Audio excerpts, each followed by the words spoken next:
yana gabatar da tayyahi. Ya samu wannan sahabi, kuma sahabin a lokacin ma ya tsufa, kaga kenan a bayan rasuwar annabi Muhammad. Ya ce masa, a darakta rasulallah, kamar kai ne a yau ka haɗu da wani wanda yake aka ce ai sahabi ne, ai kaga za ka ringa sha'awar tambayansa ma. saboda haka tabi'i idan ya haɗu da sahabin annabi ba abin da yake so illa ya tabbatar da wannan sahabi ya ga annabi, sannan me ya ji annabi ya faɗa, saboda tsananin son manzon Allah. saboda haka abu tayyahi ya ce masa, a darakta rasulallah, ka haɗu da manzon Allah? sai ce na'am, kwarai kuwa na haɗu da manzon Allah. sai ce marto, mun ji labari aljanu ma sun kulla makirci ga manzon Allah. kaga annabi ya yi makiya daban-daban, akwai makiya mutane kuma akwai makiya aljanu. su ma aljanun sun taba wani shiri za su hallaka annabi Muhammad.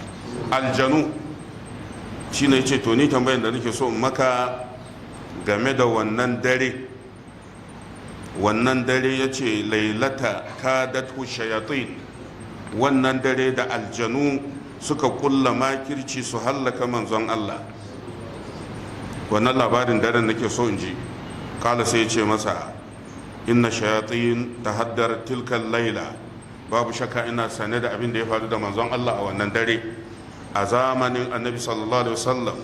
babu shakka an taɓa samun wani dare wanda aljanu suka shirya makirci ga annabi sallallahu alaihi wasallam.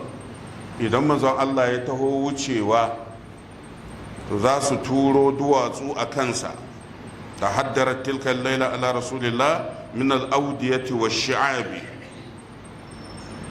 waɗannan aljanu, dama annabi sallallahu alaihi wasallam ya tafi wa'azi ga wasu aljanu, to wannan wa'azi da annabi ya tafi, miyagun aljanu kuma suka ce to za su fake shi, za su hallaka shi.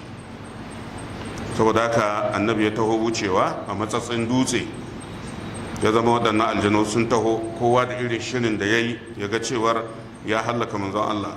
inna shayatin tahaddarat alaihi, sai ya ce wa fihim shaitanun biyadihi shu'latu nari. daga cikin waɗannan aljanu akwai guda ɗaya wanda yake ɗauke da wuta, yana ɗauke da wuta a hannunsa. yuridu an yuhrika biha wajha rasulillah. shi iya abin da yake so kawai idan an samu damar kayar da annabi, ya sa wutan a fuskarsa ya ƙona ta. abin da yake so kenan. lokacin da manzon Allah ya taho daidai wannan kwari, aljanun sun gama haduwa. kafin annabi ya shiga kwarin, fahabita ilaihi jibrilu alaihi salam, sai ga masoyinsa ya sauko, shine mala'ika jibrilu. mala'ika jibrilu yana saukowa,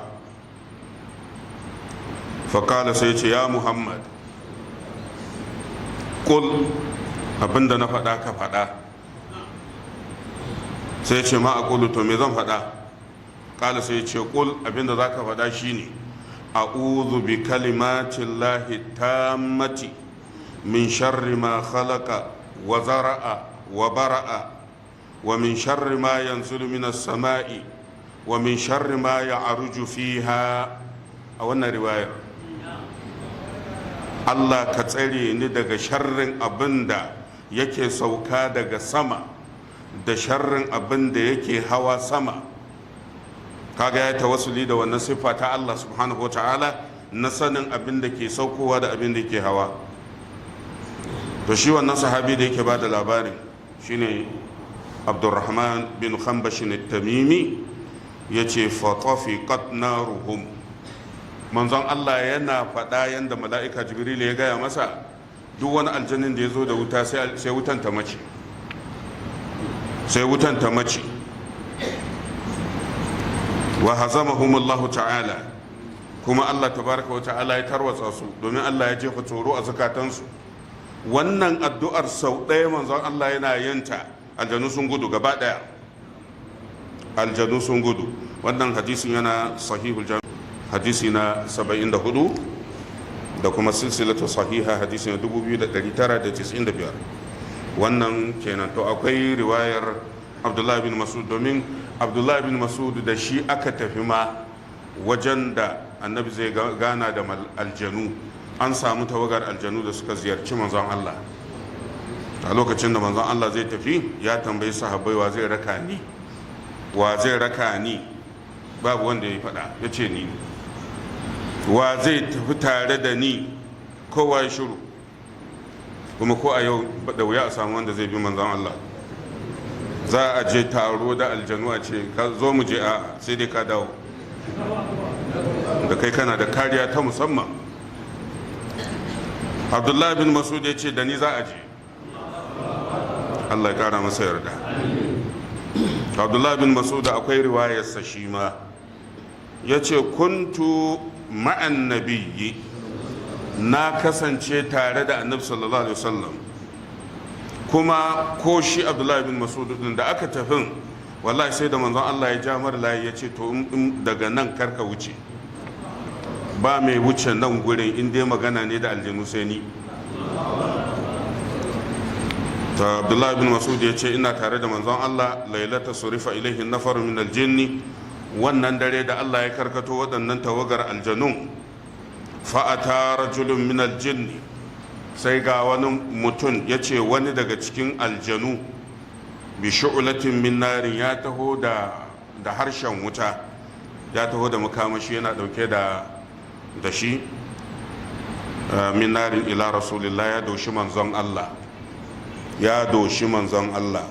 wannan shi ya nuna cewar Abdullah bin Masud ya ga wutar tana zuwa, babu shakka ya gani da idanunsa. faƙala jibril, sai jibril ya ce ya muhammad ala u'allimuka kalimatin, ashe ba ka son in koya maka wasu kalmomi, idza qultahunna, idan ka faɗi kalmomin nan, tufiqat shu'latuhu, za a batar da wannan wutan nashi, wankabba liman kharihi, kana gama addu'an nan Allah zai kifa wannan aljanun a ƙasa, zai faɗi a kan fuskarsa, saboda haka ya tabbata ba zai nasara ba. sai mala'ika jibril ya ce kul ka ce a'udhu bi